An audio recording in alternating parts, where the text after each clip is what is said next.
Cada persona posee una medida de fe que deberá ser activada con un toque del Espíritu Santo para proceder al genuino arrepentimiento que opera para la salvación de su alma.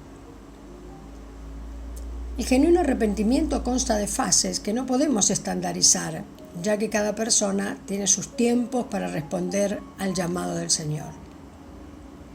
Por lo tanto, arrepiéntanse y vuélvanse a Dios para que sus pecados les sean perdonados y vengan de la presencia del Señor tiempos de descanso. Hechos 3:19.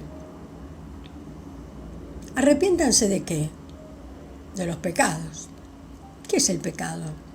Infracción de la ley, dice 1 de Juan 3:4b. ¿De qué ley? Si no estamos bajo la ley, sino bajo la gracia. De la ley del amor de Yeshua, amor de perdón y servicio, por lo cual miremos bien si estamos o no quebrantando esa ley del amor de Dios. Y vuélvanse a Dios. O sea, dejemos nuestra vieja o vana manera de vivir y aceptemos la propuesta del Señor de entrar por la puerta estrecha. Y vendrá a nuestras vidas tiempos de descanso, o sea, el Espíritu Santo. Veamos las fases entonces. El conocimiento. Todos sabemos cuando estamos haciendo mal simplemente por la conciencia, por lo cual si no hacemos nada en esta fase, la conciencia resultará entenebrecida y la dureza del alma será el resultado. Es decir, si seguimos actuando mal y mal y mal, sabiendo que lo estamos haciendo, llegará un punto que la conciencia ya no nos remorderá más. Ellos tienen entenebrecido su entendimiento, están excluidos de la vida de Dios por causa de la ignorancia que hay en ellos, por la dureza de su alma, dice Efesios 4:18. La segunda fase es el convencimiento, que opera cuando nos damos perfecta cuenta del pecado, pero entramos muchas veces en un ciclo del que no podemos salir, aunque lo deseemos. Repetimos una y otra vez el mismo pecado, aunque lo confesemos, y muchas veces llorando delante de Dios. Pero también hay otros arrepentimientos. Veamos en esta fase. Dios declara que no hay justo ni aun uno, ni quien haga lo bueno. Todos se han desviado a una, se hicieron inútiles, no hay quien haga lo bueno, no hay ni siquiera uno, dice en Romanos 3:12. Primero, hay un arrepentimiento de la carne y de la persona natural, que es aquel que sucede cuando tenemos conciencia que hicimos algo mal y nos sentimos mal por ello, por lo cual nos arrepentimos y podemos llegar a un nivel de remordimiento que nos lleve a la muerte, como pasó con Judas. Lean Mateo 27, 3 al 5. Segundo, hay otro arrepentimiento también de la persona natural, o sea, sin Yeshua, que opera solo si algo me sale mal. Entonces me arrepiento y pienso, no tendría que haberlo hecho. Sin embargo, si eso mismo me hubiese salido bien, no me arrepentiría. Ejemplo, comienzo una relación afectiva con alguien que no ama a Dios, ni le interesa y resulta ser infiel. Me arrepiento entonces de haber iniciado una relación con esta persona, pero si en cambio esta persona resulta una buena persona a los ojos del mundo y soy temporalmente feliz con ella, no me arrepentiré, aunque no ame a Dios y muy probablemente se enfríe mi relación con Dios por esta causa. Tercero, hay un falso arrepentimiento que opera para no ser castigados. Los niños muchas veces hacen esto porque temen ser descubiertos y por lo tanto castigados. La Biblia nos brinda este ejemplo en 1 Samuel 15, 24 y 25, cuando Dios había rechazado a Saúl. Entonces Saúl dijo a Samuel: he pecado, en verdad he quebrantado el mandamiento del Señor y tus palabras, porque temí al pueblo y escuché su voz. Ahora pues te ruego que perdones mi pecado y vuelvas conmigo para que adore al Señor. No quería perder sus privilegios. El arrepentimiento natural produce tristeza que lleva a la depresión muchas veces, muerte espiritual. Aquí todavía no intervino el Espíritu Santo.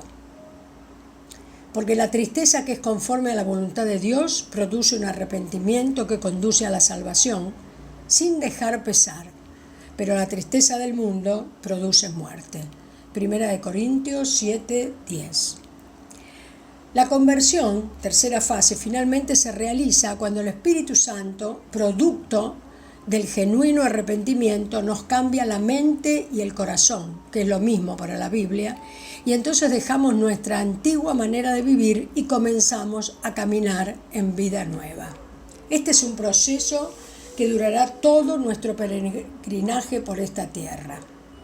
En la conversión se produce una total y completa aceptación de nuestra condición pecadora y malvada sin Dios, y entramos en una tristeza de la que habla el versículo 1 de Corintios que acabamos de ver, que lejos de llevarnos a la muerte como la tristeza del mundo, obra para la salvación de nuestra alma, por la cual comenzamos a odiar el pecado y a batallar cada día contra él, porque recordemos que Yeshua perdona y no quita el pecado para siempre. Él venció el pecado en la cruz y nosotros debemos ir con él a la cruz cada día para mantener nuestra vida en el Espíritu. Y cada vez más, entonces, el Espíritu Santo nos irá sacando de todas las cosas que pertenecen al sistema mundo. Es un cambio completo de escenario, pasando del escenario terrenal al celestial, porque ya las cosas terrenales dejan de darle sentido a nuestra existencia. Además, el arrepentimiento del mundo, o sea, el natural y carnal, nos deja mirando al pasado y al pecado y con el foco siempre puesto en nosotros. El arrepentimiento de Dios cambia el foco de atención y lo pone en Él, de manera que ni la culpa ni el pecado tienen poder en nuestras vidas, si mantenemos nuestra comunión diaria con Él, viviendo en su amor de perdón y servicio. Porque mis pensamientos no son los pensamientos de ustedes, ni sus caminos son mis caminos, declara el Señor. Porque como los cielos son más altos que la tierra, así mis caminos son más altos que sus caminos, y mis pensamientos más que sus pensamientos, dice en Isaías 55, 8, 9. Para concluir esta breve reseña de este tan profundo y apasionante tema del arrepentimiento, del que vengo investigando hace bastante, diré que el arrepentimiento verdadero trae la mente de Cristo a nuestra vida. Esta transformación se da en nuestros pensamientos, conducta y actitud. De manera que es imposible vivir un poco en el espíritu y un poco en la carne. El hijo pródigo de Lucas 15 es la prueba más evidente de cómo obra el genuino arrepentimiento que viene de Yeshua. Primero, él reconoció su condición. Había dilapidado su herencia y estaba comiendo con los cerdos, con lo que ellos representaban en Israel, ya que eran animales impuros. Segundo, se arrepintió y sintió dolor por lo que había hecho a su padre, el terrenal, y también al celestial. Y tercero, este reconocimiento produjo el cambio de mentalidad, conducta y actitud y su vuelta, es decir, su conversión al Padre. A modo de conclusión diré como el Señor le dijo a Ezequiel, en Ezequiel 37:9. Entonces él me dijo, profetiza al Espíritu, profetiza, hijo de hombre, y dile al Espíritu, así dice el Señor Dios, ven de los 4 vientos, oh Espíritu, y sopla sobre estos muertos y vivirán. No importa lo que estemos viendo en nuestras vidas o en la de aquellos que amamos, aunque parezca imposible el arrepentimiento verdadero, debemos confiar y orar.